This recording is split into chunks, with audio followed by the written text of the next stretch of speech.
আমরা দোয়া করি আল্লাহ পাক আমাদের সবাইকে রমজান মাস পর্যন্ত পৌঁছে দিন এবং রমজান মাসে বেশি বেশি আমল করার তৌফিক এনায়েত করুন, আমিন। রমজান সম্পর্কে এই জন্য কথা বললাম যে রাসূল সাল্লাল্লাহু আলাইহি ওয়াসাল্লাম একটা হাদিসের মধ্যে বলেছেন যে তিন শ্রেণীর ব্যক্তির জন্য ধ্বংস, তিন শ্রেণীর ব্যক্তির জন্য ধ্বংস, লাআনত বা অভিশাপ। এক শ্রেণী হচ্ছে যারা নিজের বৃদ্ধ পিতামাতাকে পেয়েছে কিন্তু পিতামাতার খেদমত করে জান্নাত লাভ করতে পারে নাই, তাদের জন্য ধ্বংস। আর এদের সংখ্যা দিন দিন বাড়ছে, এই জেনারেশনের সংখ্যা দিন দিন বাড়ছে যারা পিতামাতার খেদমত করতে চায় না। দ্বিতীয়ত হচ্ছে সেই শ্রেণীর মানুষ যারা রমজান মাসকে পেয়েছে, রমজান মাসকে পেয়েও তারা নিজেদের গুনাহ মাফ করাতে পারল না, তাদের জন্য ধ্বংস। তৃতীয় শ্রেণী হচ্ছে তারা যাদের সামনে রাসূলুল্লাহ সাল্লাল্লাহু আলাইহি ওয়াসাল্লামের নাম উচ্চারিত হয়েছে কিন্তু রাসূলের নাম শুনে তারা দরুদ পাঠ করেন নাই। এই তিন শ্রেণীর ব্যক্তির জন্য রাসূলুল্লাহ সাল্লাল্লাহু আলাইহি ওয়াসাল্লাম ধ্বংসের দোয়া করেছেন। আমরা আল্লাহর কাছে দোয়া করি আল্লাহ পাক আমাদেরকে এই তিন শ্রেণীর অন্তর্ভুক্ত না করুন, আমিন। এবং আসন্ন রমজানে আমরা যেন রমজানকে কাজে লাগিয়ে আমাদের গুনাহগুলোকে মাফ করাতে পারি, আল্লাহ পাক সেই তৌফিক এনায়েত করুন, আমিন। আমাদের যারা পিতামাতা বেঁচে আছে যাদের, তারা যেন পিতামাতাকে বোঝা মনে না করি, বরং জান্নাতে যাওয়ার মাধ্যম মনে করে তাদের সেবা যত্ন করার মানসিকতা তৈরি করি, আল্লাহ পাক তৌফিক এনায়েত করুন, আমিন। এবং রাসূলুল্লাহ সাল্লাল্লাহু আলাইহি ওয়াসাল্লামের নাম শুনলেই কমপক্ষে সাল্লাল্লাহু আলাইহি ওয়াসাল্লাম এই কথাটা বলার অভ্যাস গড়ে তুলি, আল্লাহ কবুল করুন, আমিন। রমজানকে কাজে লাগানোর জন্যে আগে থেকেই প্রস্তুতির প্রয়োজন আছে। যে ব্যক্তি নামাজ পড়ে না 5 ওয়াক্ত, রমজানের প্রথম দিনেই সে 5 ওয়াক্ত নামাজি হয়ে যাবে, এটা কিন্তু ডিফিকাল্ট। এই জন্য এখন থেকেই নামাজের চর্চা করতে হবে। রমজানে কয়েকটা কাজ খুব বেশি বেশি গুরুত্ব দিয়ে করবেন। 1 নাম্বার, জামাতের সাথে 5 ওয়াক্ত সালাত পারা যাবে ইনশাআল্লাহ। 2 নাম্বার, নিজের মালের যাকাত দিয়ে দিবেন। এটা কি ব্যবসায়িক সমিতির উদ্যোগে প্রোগ্রাম? নিজেদের মালের যাকাত হিসাব করে মুফতি সাহেবদের কাছে যাবেন, কওমি উলামায়ে কেরামের কাছে যেতে পারেন, গিয়ে যাকাতের আপনার নিসাব হিসাব করে নেবেন যে আপনার কতটুকু যাকাত এসেছে। এবং এটা দেওয়ার সবচেয়ে উত্তম সময় হচ্ছে রমাদান মাস।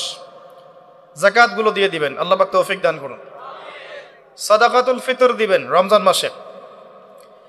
তারাবির সালাত অবশ্যই অ্যাটেন্ড করবেন, তারাবির সালাত মিস করবেন না। পরিবারের ব্যক্তিদেরকে একসাথে নিয়ে ইফতার করবেন, আলাদা আলাদা করে করবেন না।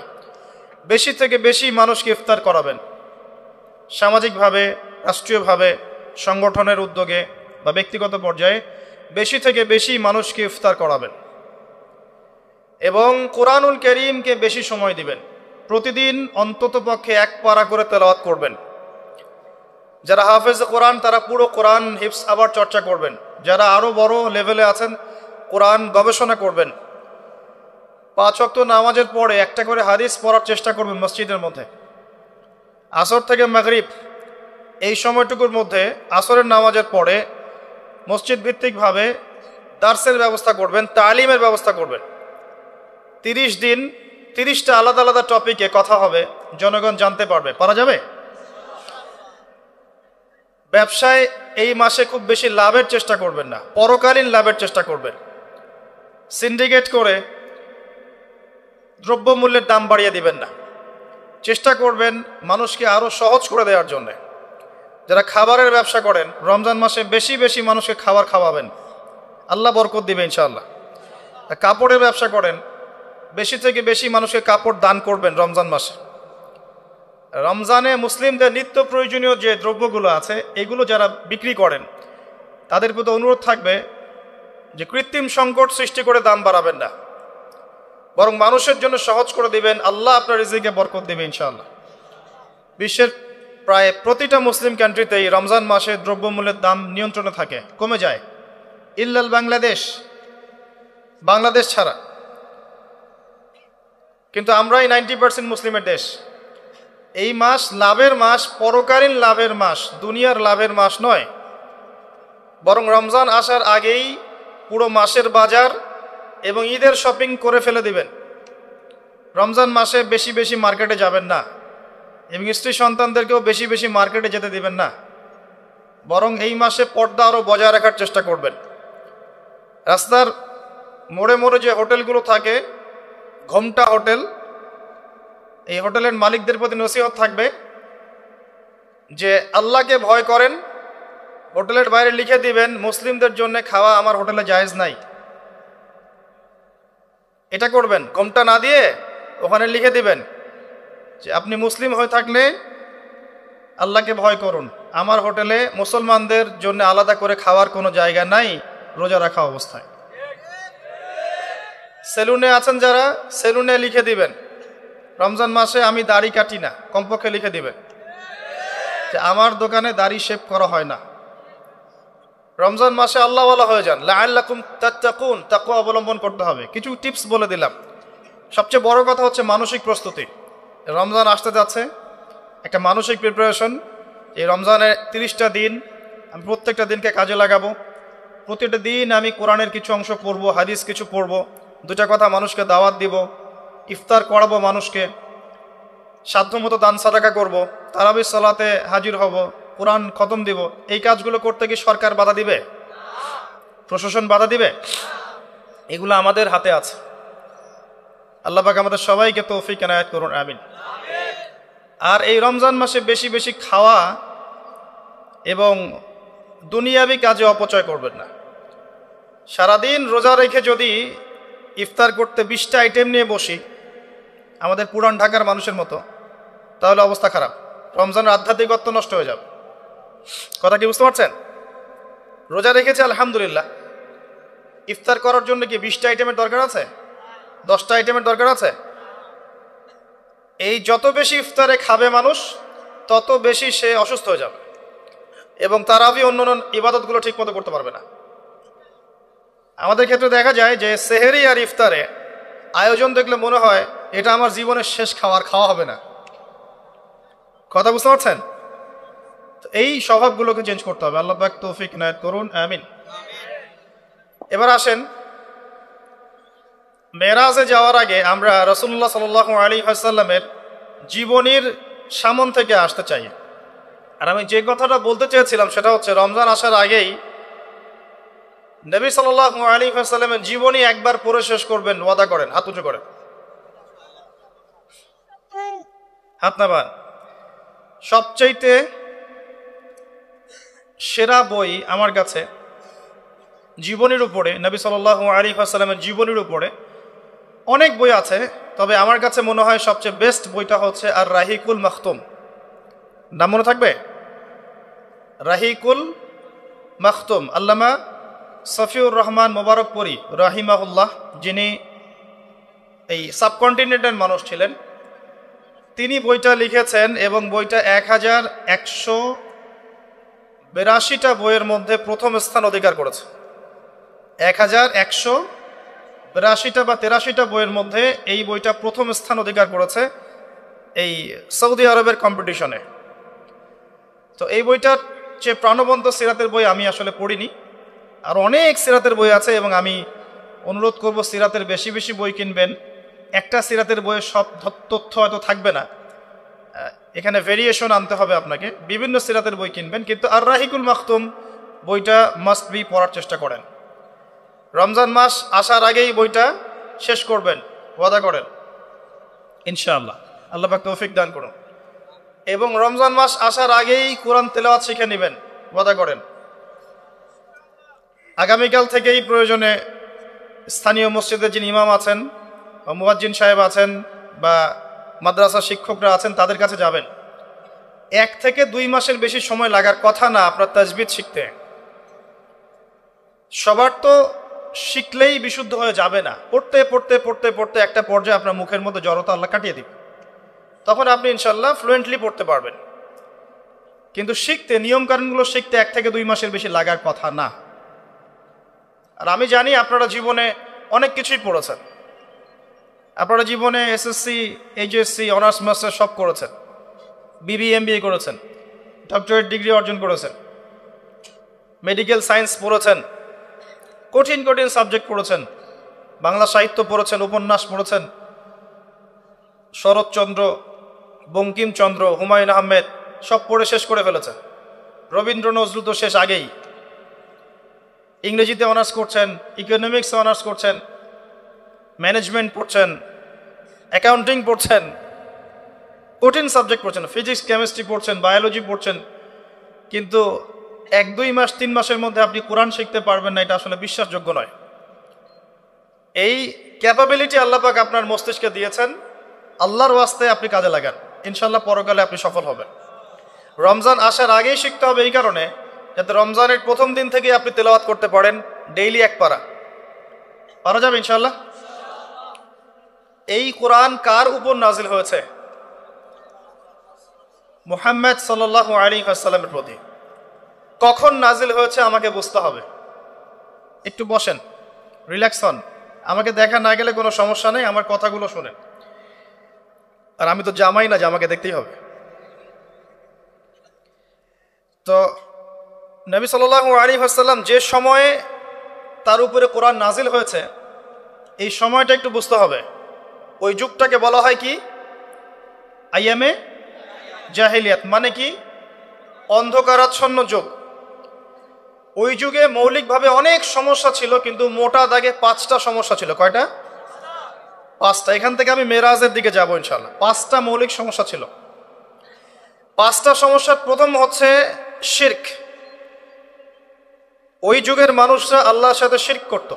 তারা মূর্তি পূজা করত, তারা মাধ্যম পূজা করত, তারা কবর পূজা করত, তারা মৃত ব্যক্তির পূজা করত, তারা প্রকৃতির পূজাও করত কোনো কোনো ক্ষেত্রে। আর অল্প কিছু মানুষ ছিল নাস্তিক, অল্প কিছু, খুব বেশি না। এই যে শিরকের এই সমস্যাটা এখনকার বিশ্বের মধ্যে নাই। আচ্ছা, দ্বিতীয় সমস্যা ছিল রিবা বা সুদ। তাদের ম্যাক্সিমাম মানুষ সুদ ভিত্তিক অর্থনীতির সাথে জড়িত ছিল।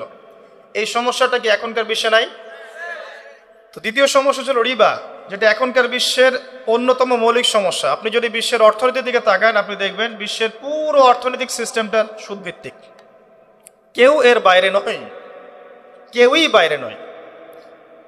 আমরা এমন একটা যুগে বাস করছি যেখানে কেউ যদি সুদ থেকে বাইরে থাকতে চায়, যে আমি মোটেই খাবো না, একবারেই খাবো না, টোটালি খাবো না, তারপরেও তার গায়ের মধ্যে সুদের ছিটা ফোটা লাগবে। কথা বুঝতে পারছেন? এটা সেই যুগ।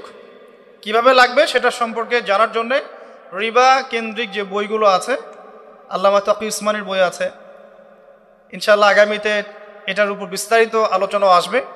এগুলো পড়েন এবং শোনেন, ইনশাআল্লাহ কাজে দিবে। শুধু এতটুকু বলবো, যে খায়, যে দেয়, যে সাক্ষী থাকে এবং যে লিখে রাখে, উভয়কেই, এই 4 শ্রেণীর মানুষকেই নবী সাল্লাল্লাহু আলাইহি ওয়াসাল্লাম সমান অপরাধী বলেছেন। পুরো সিস্টেমটার মধ্যে এগুলো পড়ে যাবে। এমনকি যদি দেখেন আমি খাচ্ছি না, একটা ফ্ল্যাট বাসায় ভাড়া আছি, এই বাসা যে করেছে সে সুদের লোন নিয়ে করেছে, আমার ভাড়ার টাকা থেকে সে লোন শোধ করে, পরোক্ষভাবে আমিও সুদের সাথে জড়িত আছি। এটা সেই যুগ যেখানে আপনি বেঁচে থাকতে চাইলে পারবেন হয়তোবা, যদি আপনার তাকওয়া অনেক উঁচু লেভেলের হয়, কিন্তু ধুলি কণা আপনার গায়ে লাগবেই, আপনি বাঁচতে পারবেন না। তৃতীয় সমস্যা ছিল মাদক। আইয়ামে জাহিলিয়াতের তৃতীয় সমস্যা ছিল মাদক। এখনকার বিশ্বের দিকে আপনি তাকান, আপনি দেখবেন ম্যাক্সিমাম যুব সমাজ এই সমস্যায় নিপতিত আছে, আছে না? সেম সমস্যা। চতুর্থ সমস্যা ছিল নারীর অবমাননা। এটা সম্পর্কে বলার আমার কোনো প্রয়োজন নাই, যথেষ্ট বলেছি এই পর্যন্ত আমি। নারীকে যেভাবে আজকে আমরা পণ্যের ন্যায় ব্যবহার করছি, এটা আইয়ামে জাহিলিয়াতের সেই বন্যতাকেও হার মানিয়েছে। 5 নম্বর সমস্যা ছিল গোত্রীয় দ্বন্দ্ব, গোত্রীয় রক্তক্ষয়ী সংঘাত। এই 5টা ছিল মৌলিক সমস্যা। এখন আপনি আপনার সমাজ এবং বিশ্বের দিকে তাকিয়ে দেখেন এই 5টা সমস্যা আছে কি নাই? আছে। এরকম একটা যুগে জন্ম নিয়েছেন প্রিয় নবী মুহাম্মদুর রাসূলুল্লাহ সাল্লাল্লাহু আলাইহি ওয়াসাল্লাম। এরকম সমাজে থেকেও তিনি কখনো পাপের ধার কাছেও যান নাই। বলেন সুবহানাল্লাহ। এরকম একটা সমাজে থেকেও যখন তিনি নবী হননি, তখনও পাপের ধার কাছেও তিনি যান নাই। তিনি কখনো শিরক করেননি, কখনো মূর্তি পূজা করেননি, কখনো রিবা খাননি, আর বাকি বিষয়গুলো ধার কাছেও যাননি। বরং তিনি হিলফুল ফুজর তৈরি করেছিলেন যাতে করে সমাজের এই অসঙ্গতিগুলো দূর করা যায়। এটা তো আপনারা জানেন। এরপর তিনি নবী হলেন 40 বছর বয়সে। প্রথম কোন আয়াত নাজিল হয়েছিল? সূরা আলাকের প্রথম 5 আয়াত আল্লাহ পাক প্রথমে পড়তে বলেছেন, ইকরা বিসমি রাব্বিকাল্লাযী খালাক খালাকাল ইনসানা মিন আলাক ইকরা ওয়া রাব্বুকাল আকরাম আল্লাযী আল্লামা বিল কলম আল্লামাল ইনসান মা লাম ইয়ালাম। এখানে প্রথম কথাটা হচ্ছে পড়ুন। আল্লাহ পাক প্রথমে বললেন না সুদ খেও না, শিরক করো না, মাদক সেবন করো না, জেনার ধার কাছেও যেও না। আল্লাহ পাক এগুলো কিছুই বললেন না। এমনকি আল্লাহ এটাও বললেন না সুবহানাহু ওয়া তাআলা যে নামাজ আদায় করো, যাকাত দাও, রমজান মাসে সাওম রাখো। আল্লাহ পাক কি বললেন? পড়ুন। আপনার জীবনের প্রথম ফরজ হচ্ছে পড়াশোনা করা। আমাদের জীবনের প্রথম ফরজ হচ্ছে পড়াশোনা করা। যে যত বেশি কনস্ট্রাকটিভ সিলেবাসে পড়াশোনা করবে তার অন্তর্দৃষ্টি তত বেশি সুদূর প্রসারী হবে ইনশাআল্লাহ তাআলা, এবং তার আমল আরো সুন্দর হবে, তার ব্যবহার সুন্দর হবে, চরিত্র সুন্দর হবে, তার মনুষ্যত্ব ভালো হবে। তার দ্বারা সমাজ, দেশ, রাষ্ট্র, উম্মাহ ভালো কিছু পাবে ইনশাআল্লাহ। অশিক্ষিত মূর্খ জনগণকে দিয়ে রাষ্ট্রের কোনো কাজ নাই, আছে? তবে শিক্ষাটা হতে হবে এমন জ্ঞান, ইকরা বিসমি রাব্বিকাল্লাযী খালাক, পড়ুন আপনার সেই রবের নামে যিনি আপনাকে সৃষ্টি করেছেন। যে জ্ঞান আপনাকে আপনার স্রষ্টা, ওদের ভাষা ব্যবহার করে বলছি, আপনার ইলাহ আল্লাহর দিকে নিয়ে যাবে, সেটাই প্রকৃত জ্ঞান। যে জ্ঞানটা আপনাকে আল্লাহ থেকে দূরে সরাচ্ছে দিন দিন, এটা জ্ঞান নয়, এটা জাহেলিয়াত। আমি কি বুঝাতে পারছি? এবার আপনি চিন্তা করে দেখেন যে আপনার জ্ঞানটা আপনাকে কি আল্লাহর দিকে নিয়ে যাচ্ছে নাকি আল্লাহ থেকে দূরে সরাচ্ছে। এরপরে আপনি চিন্তা করবেন আপনি প্রকৃত জ্ঞানী কিনা। কেউ যদি অক্সফোর্ড, কেমব্রিজ, হার্ভার্ড থেকে পাশ করে আসে, এসে বলে যে পর্দা এটা সেকেলে প্রথা, ওই যুগে চলতো এই যুগে চলে না, এই ব্যক্তিকে আমরা জ্ঞানী বলতে পারি না।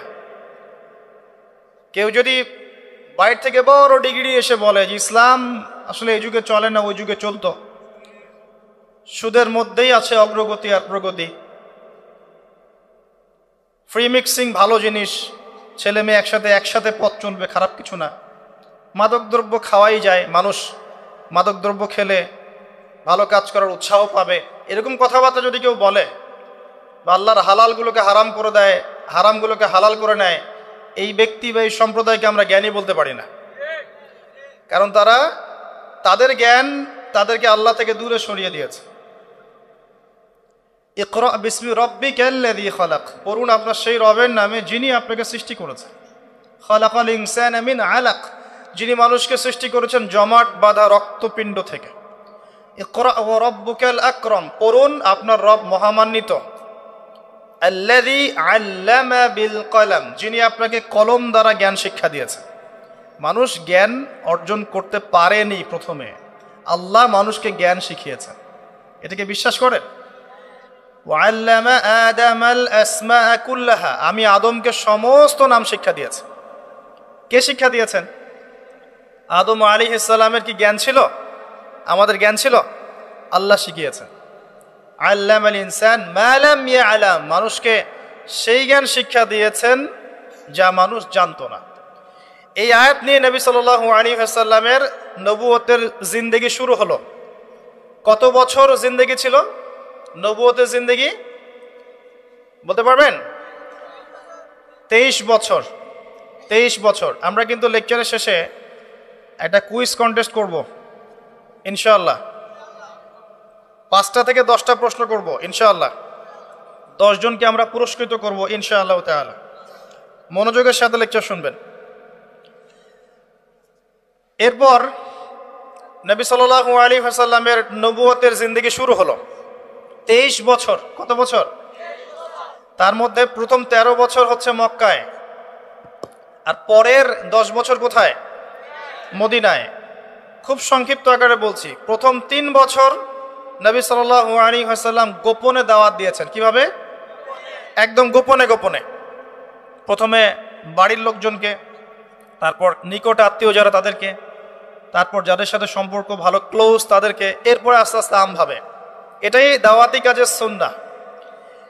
এরপর চতুর্থ থেকে দশম এই সময়টুকুতে তিনি প্রকাশ্যে দাওয়াত শুরু করেছিলেন, তার সম্প্রদায়কে দাওয়াত দিলেন। যারা তার কথা বিশ্বাস করলো না, বেশিরভাগ মানুষই কুফরি করলো, বরং তারা ইসলাম যারা কবুল করেছে এদের উপরে নির্যাতন শুরু করলো। নির্যাতনের মাত্রা দিন দিন বাড়তে থাকলো। যখন হামজাহ এবং ওমর রাদিয়াল্লাহু আনহুমা তাদের মতো কিছু সাহাবী ইসলাম কবুল করলেন, ইসলাম তখন শক্তিশালী হওয়া শুরু করলো। তারপরেও নির্যাতনের মাত্রা বাড়তে থাকলো।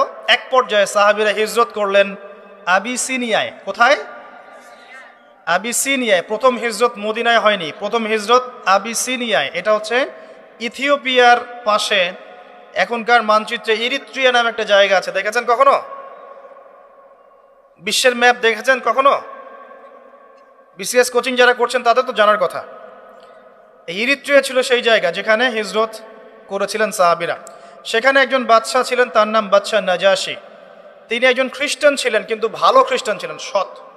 তিনি মুসলিমদেরকে আশ্রয় দিয়েছিলেন এবং তার রাজ্যে মুসলিমরা নিরাপদে ছিল, বসবাস করেছে দীর্ঘদিন। পরবর্তীতে এই বাদশাহ নাজাশী ইসলাম কবুল করে মুসলিম হন। মারা গেলে নবী সাল্লাল্লাহু আলাইহি ওয়াসাল্লাম তার গায়েবানা জানাজার নামাজও পড়েছেন। এরপরে কুরাইশদের অত্যাচার পর্যায়ে নবী সাল্লাল্লাহু আলাইহি ওয়াসাল্লাম তায়েফে হিজরত করেন, চেষ্টা করেন তায়েফবাসীকে বোঝানোর জন্যে। তায়েফের লোকজন সাড়া দেয়নি, উল্টা নবী সাল্লাল্লাহু আলাইহি ওয়াসাল্লামকে রক্তাক্ত করেছিল। তিনি ফিরে আসেন মক্কায় আবারও। মক্কায় ফিরে আসার পরে অল্প দিনের ব্যবধানে, বেশি দিন না, মাত্র অল্প দিন, 3 দিন 7 দিন, কেউ বলেছে 3 মাস, এইটুকু ব্যবধানে প্রথমে চাচা আবু তালেব, তারপরে স্ত্রী খাদিজা রাদিয়াল্লাহু আনহা, তারা ইন্তেকাল করেন। এবং নবী সাল্লাল্লাহু আলাইহি ওয়াসাল্লামের এই শেষ আশ্রয়স্থল আবু তালেব, সেটাও শেষ হয়ে যায়। তার স্ত্রী খাদিজা রাদিয়াল্লাহু আনহা আল্লাহর কাছে চলে যান। এই সময়টাতে নবী সাল্লাল্লাহু আলাইহি ওয়াসাল্লাম প্রচণ্ড মানসিক কষ্টে ছিলেন। আল্লাহ পাক এইরকম একটা সময়ে মেরাজের ঘটনা ঘটিয়েছে, বলেন সুবহানাল্লাহ। আল্লাহ রাব্বুল আলামিন তাকে পুরো মানসিক সমস্ত কষ্ট থেকে ফারেক করে আল্লাহ পাকের সমস্ত কুদরত দেখিয়েছেন মহাবিশ্বে নিয়ে গিয়ে। যদিও বা তার আগের 3 বছর সাহাবীদেরকে বয়কট করা হয়েছিল। 3 বছর গাছের ছাল পাতা খেয়ে সাহাবীরা থেকেছেন শিয়ারে আবু তালেব নামক জায়গায়। এরপর বয়কট তুলে নেওয়া হয়। তারপর এই আমুল হুজন আসে। এর পরের বছর ইয়াসরিব বা মদিনা থেকে 6 জন যুবক এসে ইসলাম কবুল করে, বলেন সুবহানাল্লাহ। তাদের নেতা ছিলেন আসাদ বিন জুরারাহ রাদিয়াল্লাহু আনহু। তিনি ফিরে যান মদিনায়। পরের বছর আবার 6 জনকে নিয়ে আসেন, টোটাল 12 জন। এই 12 জন মুসলিম হয়ে আবার মদিনায় ফিরে যান। এই 12 জনের সাথে আল্লাহর নবী সাল্লাল্লাহু আলাইহি ওয়াসাল্লাম একজন সাহাবীকে পাঠিয়ে দেন দায়ী হিসেবে। তার নাম মুসআব বিন উমাইর রাদিয়াল্লাহু আনহু। মুসআব বিন উমাইর রাদিয়াল্লাহু আনহু। প্রশ্ন কিন্তু আসবে, ভালো করে মনে রাখতে থাকেন।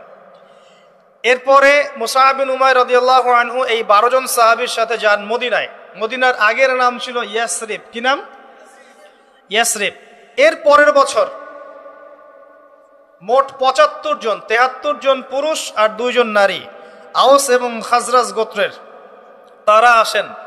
এসে নবী সাল্লাল্লাহু আলাইহি ওয়াসাল্লামের হাতে হাত রেখে বায়াত করেন। মহিলারা হাতে হাত রাখে নাই, পুরুষেরা হাতে হাত রেখেছিল। আমাদের নবীজি মহিলাদের হাতে কখনো হাত রেখে বায়াত করার নাই। এখন অনেক ভণ্ড পীর দেখা যায় মহিলাদের হাতে হাত রেখে বায়াত করাচ্ছে। মহিলাটা হাত ধরে বায়াত করাতে হয়? মহিলাটা মৌখিক বায়াত করবে। তো 75 জন সাহাবী এসে ইসলাম কবুল করে আবার চলে যান মদিনায়। এই যে 75 জন ইসলাম কবুল করলেন, মদিনার বিশাল একটা জনগোষ্ঠী, কিন্তু 75 জন কম নয়, কারণ ওইখানে জনসংখ্যা এত বেশি ছিল না। তারপরের বছর নবী সাল্লাল্লাহু আলাইহি ওয়াসাল্লাম নিজে এবং সাহাবীরা সবাই গিয়ে হিজরত করেন মদিনায়। কথা বুঝতে পারছেন? এই যে নতুন একটা রাষ্ট্রের জন্ম হলো, মক্কা থেকে সবাই এখন মদিনায়, মক্কায় ঘরবাড়ি ছেড়ে দিয়ে নিঃস্ব হাতে, খালি হাতে, আল্লাহর উপর তাওয়াক্কুল করে। ওখানে আনসারী সাহাবীরা তাদেরকে বরণ করে নিলেন, এমনভাবে বরণ করলেন যে কারো যদি 2টা জমি থাকে একটা জমি দিয়ে দিয়েছে, কারো 2টা বাড়ি থাকলে একটা বাড়ি দিয়ে দিয়েছে। এমনভাবে বরণ করে নেন। নতুন রাষ্ট্র হলো, নবী সাল্লাল্লাহু আলাইহি ওয়াসাল্লাম সেখানে মদিনা সনদ করলেন, ওখানকার ইহুদিদের সাথে চুক্তি হলো, ওখানকার জনগণের সাথে চুক্তি হলো এবং আমরা শান্তিপূর্ণ একটা রাষ্ট্র পেলাম। এরপর নবী সাল্লাল্লাহু আলাইহি ওয়াসাল্লাম সেখানে অর্থনীতি সমৃদ্ধ করতে লাগলেন, সামরিক বাহিনী সমৃদ্ধ করতে লাগলেন, অস্ত্রশস্ত্র সব কিছু হতে লাগলো, একটা রাষ্ট্রের যা যা প্রয়োজন সব কিছু সেখানে হতে লাগলো। এক পর্যায়ে আবু সুফিয়ানের বাণিজ্যিক কাফেলাকে আক্রমণকে কেন্দ্র করে বদরের যুদ্ধ হয়ে গেল। আর এই বদরের যুদ্ধে আমরা অল্প সংখ্যক সৈন্য নিয়ে বড় বাহিনীর বিরুদ্ধে জয়লাভ করলাম। ইসলামের ইতিহাসে প্রথম সশস্ত্র যুদ্ধ। কথা বুঝতে পারছেন? এর পরের বছর হলো উহুদ, যে যুদ্ধে আমরা প্রায় জিতে গিয়েছিলাম, আমাদের একটা ভুলের কারণে সাময়িক বিপর্যয়ের সম্মুখীন হলাম। আমরা উহুদের সাময়িক বিপর্যয়ের সম্মুখীন হলাম, 70 জন সাহাবী শহীদ হয়ে গেল। আমাদের নবীজি স্বয়ং নিজেও সেই যুদ্ধে মার খেয়েছেন একটা ভুলের কারণে। সেখান থেকে নামবে না, সাহাবীরা কয়েকজন নেমে এসেছিলেন, ব্যাস পুরো দেখবেন, সব বলে দেব না। এর পরের বছর খন্দকের যুদ্ধে 3-4 মাস অবরোধ করে রাখা হয় মদিনাকে। শেষমেশ তারা কিছুই লাভ করতে পারলো না, ফিরে চলে গেল। এরপর থেকে মুসলিমরা আক্রমণাত্মক যুদ্ধ শুরু করলো, একে একে বিভিন্ন গাজওয়া এবং সারিয়া হতে লাগলো, মুসলিমরা সমৃদ্ধ হতে লাগলো, সম্পদ বাড়তে লাগলো, জনবল বাড়তে লাগলো, অর্থনীতি সমৃদ্ধ হতে লাগলো, অস্ত্রশস্ত্র বাড়তে লাগলো, সব ডিপার্টমেন্ট থেকে আমরা রাইজ করতে লাগলাম। শুধু তাই না, পররাষ্ট্রনীতিও ইমপ্লিমেন্ট করা হলো, বিভিন্ন রাষ্ট্রপ্রধানদের কাছে চিঠি পাঠানো হচ্ছে। এর মধ্যে একবার নবী সাল্লাল্লাহু আলাইহি ওয়াসাল্লাম স্বপ্নে দেখলেন তিনি মক্কা তাওয়াফ করছেন, কাবা তাওয়াফ করছেন। সাহাবীরা বুঝে নিলেন যে আমরা মক্কায় যাচ্ছি। তারা মক্কায় যাওয়া শুরু করলেন, 1400 সাহাবী। হুদাইবিয়া নামক জায়গায় আটকে দেওয়া হলো, যাওয়া যাবে না, এই বছর ফেরত যেতে হবে, পরের বছর আসতে হবে। তোমাদের কেউ আমাদের দলে আসলে ফেরত দিব না, আমাদের কেউ তোমাদের দলে গেলে ফেরত দিতে হবে। আগামী 10 বছর আমরা কেউ কারোর সাথে যুদ্ধ করব না। আগামী বছর ওমরা করতে আসবে মাত্র 3 দিনের জন্য, কোনো অস্ত্র সাথে আনা যাবে না। সবগুলোতে নবীজি বললেন ঠিক আছে, ডিল, কোনো সমস্যা নেই। তারা ফেরত চলে গেলেন, ওই বছর ওমরা করা হলো না। নবীজি ফেরত গিয়েই খায়বার আক্রমণ করলেন।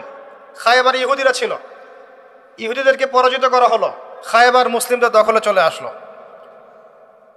এর আগে আরো 2টা ইহুদি কওমকে সেখান থেকে মদিনা থেকে বহিষ্কার করা হয়, একটা বনু নাজির, একটা হচ্ছে বনু কাইনুকা। আর খন্দকের যুদ্ধে বহিষ্কার করা হয় বনু কুরাইজাকে।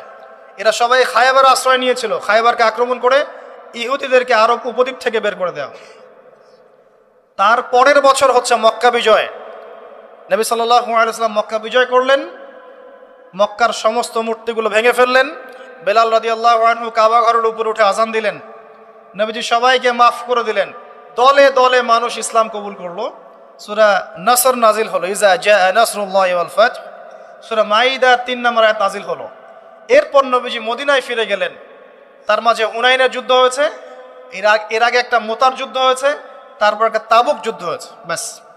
এরপরে মদিনায় ফিরে গিয়ে মাত্র 81 বা 83 দিন নবীজি বেঁচে ছিলেন। তিনি বলে গেলেন তার আগে বিদায় হজের ভাষণে, তোমরা সবাই ভাই ভাই, সাদার উপর কালো, কালোর উপর সাদা, ধনীর উপর গরিব, গরিবের উপর ধনী, আরবের উপর অনরব, অনরবের উপর আরব, কোনো ভেদাভেদ নাই। তোমরা সবাই আদম সন্তান, আদম মাটির সন্তান। নবীজি বললেন সাল্লাল্লাহু আলাইহি ওয়াসাল্লাম, সাহাবীরা, আমি কি তোমাদের কাছে আমার অর্পিত দায়িত্ব পালন করেছি, পৌঁছে দিয়েছি?